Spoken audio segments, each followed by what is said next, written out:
మా పిల్లలకి ఎలాగో ఆస్తి రేపైనా ఇవ్వాలి కదా అని ముందే పెట్టామనుకోండి, అంతే వృద్ధాశ్రమ జనమహ అయిపోయింది. ఇంకా మొత్తం సంతకం పెట్టించుకుని తోసేసేది.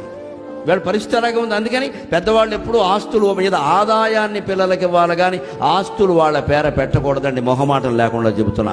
మనిషి పోయిన తర్వాతే ఆస్తులు చెందాలంతే లెక్క. పోయిన తర్వాతే ఆస్తులు చెందాలి. ఎంత గొడవ పెట్టని ఇవ్వం, చంపేసుకో మంచిదే. కొడుకు చేతిలో పోవడం కంటే గొప్పతనం ఏముందమ్మా, చంపేసుకో. ఎంతమందిని చంపేస్తారండి. ఎన్నిసార్లు జరుగుతాయి? అలా భయపడిపోవాల్సిన పని ఏమిటి? ఎలాగైనా పోయేవాళ్ళమేనమ్మా. కాశీలో పోవడం ఎంతో, కొడుకు చేతుల్లో పోవడం అనగా ఈ రకంగా పోదాం. చేతుల్లో పోవడం అంటే అనేక అర్థాలు ఉన్నాయి. దానికి విషయమనండి, ఇవ్వకూడదు ఎట్టి పరిస్థితుల్లో. కొడుకు కోడలు ఎంత గొడవ చేసినా సరే స్థిరాస్తులు వాళ్ళ పేర పెట్టకూడదు. అవసరమైతే డబ్బులు ఇవ్వచ్చు, చరాస్తులు వేరే విషయం.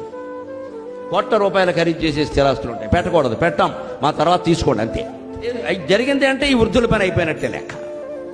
ఇవ్వక ముందు ఒకలా ఉంటున్నారు, ఇచ్చాక ఒకలా ఉంటున్నారు. మొత్తం పైసామే పరమాత్మ, డబ్బుకు లోకం దాసోహం. ఇందులో ఎవరికి మినహాయింపు లేదు ఇక్కడ.